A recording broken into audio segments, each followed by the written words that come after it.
The inner walls of Dr. Octopus's hideout begin to give way as a barrage of missiles collide from above. The trapster suggests that they use the teleporter, but it needs time to charge, and the doctor has to finish his experiment. That's all that matters.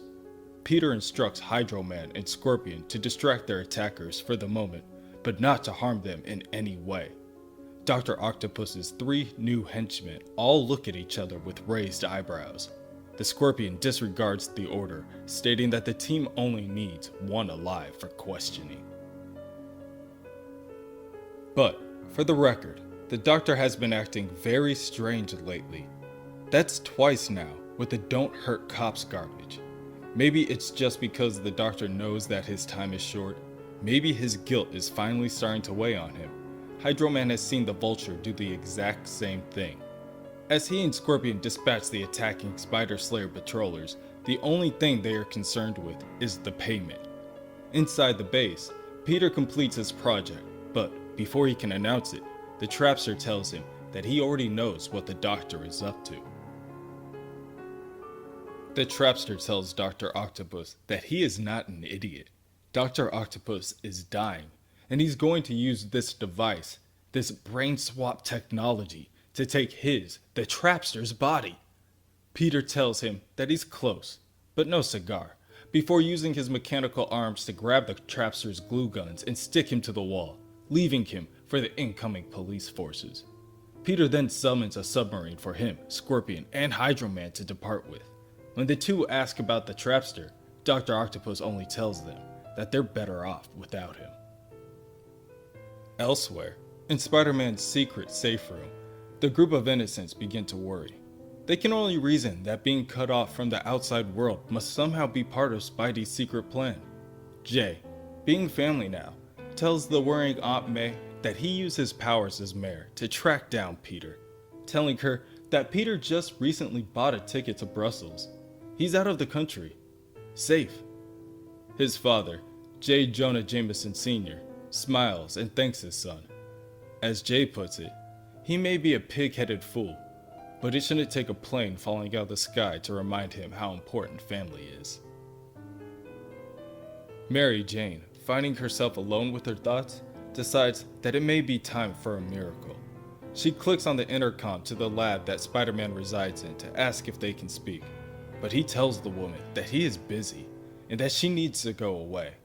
But Mary Jane refuses. She can stand there all night and she doesn't care anymore. She's scared. He's scared, worried that something is going to happen between the two of them if they take a leap. But she believes in him, but not because he's Spider-Man, but because... Not this again. Spider-Man cuts her off. His head is already full of her plucky pep talks.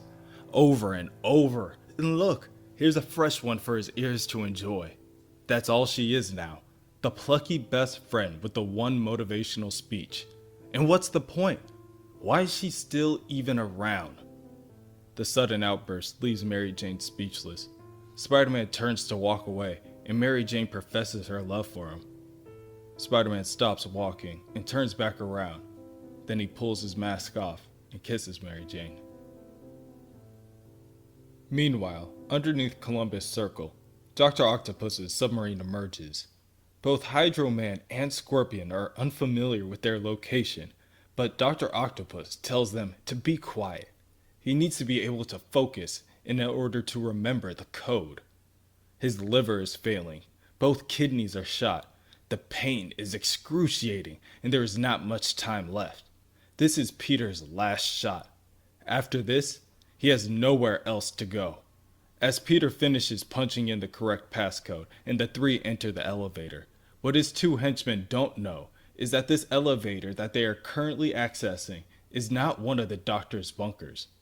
They are preparing to ascend into the Avengers Tower. Hydro Man and Scorpion erupt with opposition. Dr. Octopus has been trying to keep them off the Avengers' radar all night. Why would they do all that they did before just to go and knock on the Avengers' front door? Dr. Octopus tells them that this is all part of his plan, with little description on what said plan is. Peter knows that his two henchmen are catching on. He also knows that if an idiot like the Trapster can figure out that the device he created is a brain-swapping device, then a genius like Iron Man, Beast, or Giant Man will spot it in seconds. He has all the proof he needs. He just needs to find someone to deliver it to. But all Peter finds is Spider-Man. And Spider-Man tells Dr. Octopus that it was very clever of him to activate all the hidden Octobots around the globe, drawing all the other Avengers away so that he could have Spider-Man all to himself. It makes him wonder what other kind of tricks Dr. Octopus has waiting for him. Peter, seeing this as an out, agrees that this was his plan all along and orders his henchmen to attack, this time killing their target if necessary. But this time, Spider-Man is prepared. Spider-Man has single-handedly taken the necessary precautions to even the score, including augmenting the building's settings from stun to kill. The Scorpion immediately has to give it to Spider-Man. He didn't know he had it in him. But the Scorpion's newest armor can more than withstand the assault. Turrets begin to emerge from the walls and floors, and bullets begin to rain. Peter whispers to Octavius that he will never get away with this. But Spider-Man responds, loud enough for the others to hear, that he will never reveal where he has hidden Jameson and his family in the tower. The obvious separation tactic works when Scorpion realizes that Jameson is somewhere nearby. Scorpion tells Hydro Man to stick with him. If he can just get his hands on Jameson, then Oct's plan and the money don't matter. Well, now look at that, Otto chides. He supposes that, as Spider-Man, he is honor-bound to save these poor innocent souls. Otto says farewell to Peter before swinging away. Otto will just have to leave him to the guns and lasers, and without his spider sense to help him, escaping will be impossible for Peter at this point. Elsewhere, Hydro Man slinks through the air vents until he finds the group of innocents. The mayor and the whole bunch of other people crammed in a single room, like fish in a barrel. Unfortunately for Hydro Man, one of those people is Max Modell and his team of scientists that are already ready with their patented extractor, a proverbial vacuum for the lack of a better term. With Hydro Man easily dealt with, the team of innocents look to each other to check for injuries. That's when the Scorpion strikes. Bursting a hole through a nearby wall, he calls out for Jameson to show himself, and if not him, then maybe one of his loved ones will suffice. The Scorpion reasons that the best way to get back at Jameson will be through his father, and he does see him among the group after all. Jameson stands forward and instructs for the others to evacuate through the exit that the Scorpion made, stating that it's him that Gargan wants.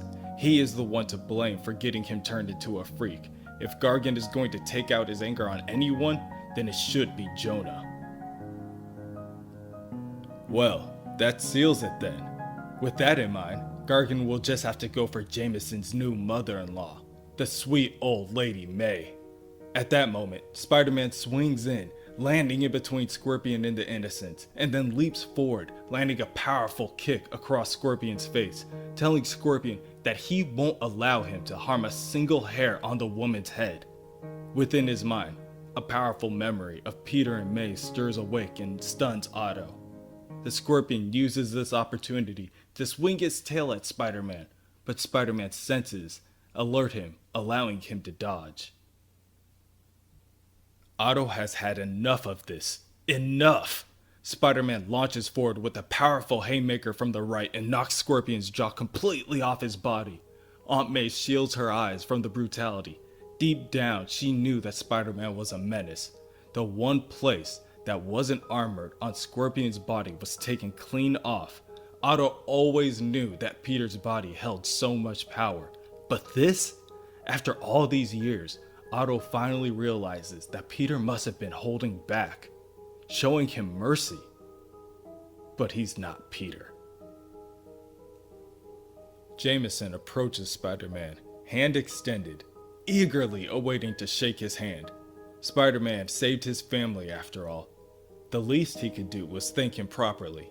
But before Spider-Man can turn around, he is entangled by one of Dr. Octopus's tentacles. Jonah instantly regrets the idea of him being nothing more than a distraction. If something happens to the wall crawler now, of all times, Jay will never be able to forgive himself. Dr. Octopus grabs a hold of Spider-Man with his second appendage, strangling him, and walks him towards a nearby window. If Gargan dies, then Spider-Man leaves Dr. Octopus with no other choice. Otto will go to any length to fulfill his plans, so this leaves Peter with no other choice but to do the same. He is going to end it, once and for all. Peter uses his bare arm to break open the window before tackling Spider-Man out, sending them both falling to the ground, dozens of feet below. Peter knows that his current body doesn't have more than moments left to live, so if this is what he has to do to make sure Otto goes with him, then so be it. Otto seemingly begins to frantically fire webs towards the ground. Peter watches, but doesn't understand what Otto is doing. A web net from that height would almost be as bad as hitting the pavement. It is not until the webs begin to connect and form pockets of air within that Peter notices that Otto isn't making a net. He is making a cushion, an airbag. Admittedly clever, and something that Peter never personally would have ever thought to do. As they collide, even as soft as it may be, Peter can feel the collision causing his spine to shatter. But he still has one trick up his sleeve, the Golden Octobot. Otto's body lay weakly over the web cushion as a small robot begins to crawl over his body, making its way to the base of his skull. Peter tells Otto that even though Otto lost, Otto has still won, forcing Peter's hand, making him kill. Even after Peter puts himself back in his body, he can never go back to being Spider-Man again. Even if that body has only seconds left, he knew what he was doing when he made that jump. He was ending Otto's life. That is a line that he swore he would never cross, and now he has to find a way to live with it. The Octobot lunges its tiny appendage at the base of Otto's skull, and Peter is cut off mid-sentence by yet another one of Otto's surprises. Carbonadium plating. Otto encased his mask in it, and now his cranium is completely shielded. In other words, victory is his. Spider-Man lifts himself to his feet and lands a powerful left strike on Dr. Octopus, sending him flying a number of feet in the opposite direction. Onlookers and the police arrive on scene to watch the ongoing battle in front of the Avengers Tower, and slipping through the crowd, Carly Cooper emerges. Meanwhile, Spider-Man lifts a car above his head and walks towards Dr. Octopus, eager to land the final crushing blow. Peter struggles to push himself up off the ground. He knows that he has to fight this, but he's tired. He's just so tired. That is when Peter hears his Uncle Ben's voice, telling Peter that he isn't fooling anyone. He knows that he's awake, and it's time for school. Peter mumbles back that Uncle Ben is the worst, and Otto finishes his statement, worse than a room full of alarm clocks. Otto then snaps back to his senses and drops the card to his side, wondering what just happened to him. It doesn't take a full second for Peter to realize that there's still some sort of neural link between the two of them. The Octobot beams Peter's brain patterns into Oc's body. There may need to be a direct link for a full transfer, but the link still exists, and Peter knows just how to use it. He shows Otto everything. Aunt May and Uncle Ben raising him, the spider bite, the burglar, and the greatest mistake he ever made. Otto is overcome by emotion, pain, sorrow, regret, guilt. Otto tells Peter to cease it all at once. Stop this, or else Otto will kill him. But Peter knows he won't, because Otto knows how valuable life is, and what a tragedy it is each and every time it is cut short. Otto sees the death of Mrs. Jameson. He sees Captain Stacy dying in his arms. and his daughter, Gwen, that followed all too soon after. He sees it all, and he falls to his knees and tells Peter that the mental strain is too much. He can't go on.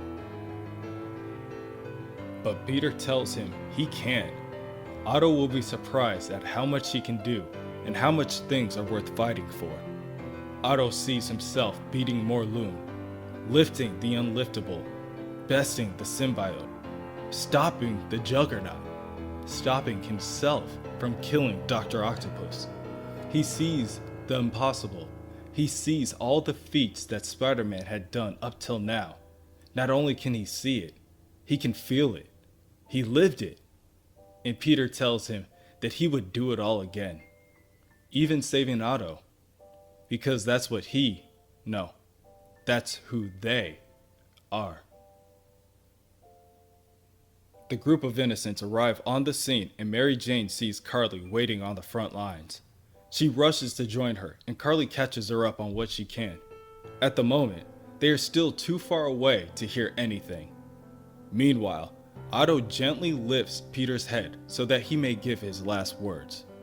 Otto tells him that he doesn't want any of this, but Peter tells him that this is what he signed up for, because with great power, Otto once again finishes his statement, comes great responsibility. With that, Peter asks Otto to lift his head a little higher so that he can see his family one last time. Shortly after, Peter passes, leaving Otto standing alone in the light of the sunrise. Otto, at last, says his goodbyes to Peter Parker, making an oath to his fallen enemy. He will carry on Peter's name. Peter may be leaving this world, but he will not be leaving it a villain. Otto swears he will be Spider-Man. Better yet, with his unparalleled genius and his boundless ambition, he will be a better Spider-Man than Peter ever was. From this day forth, he shall become the superior Spider-Man.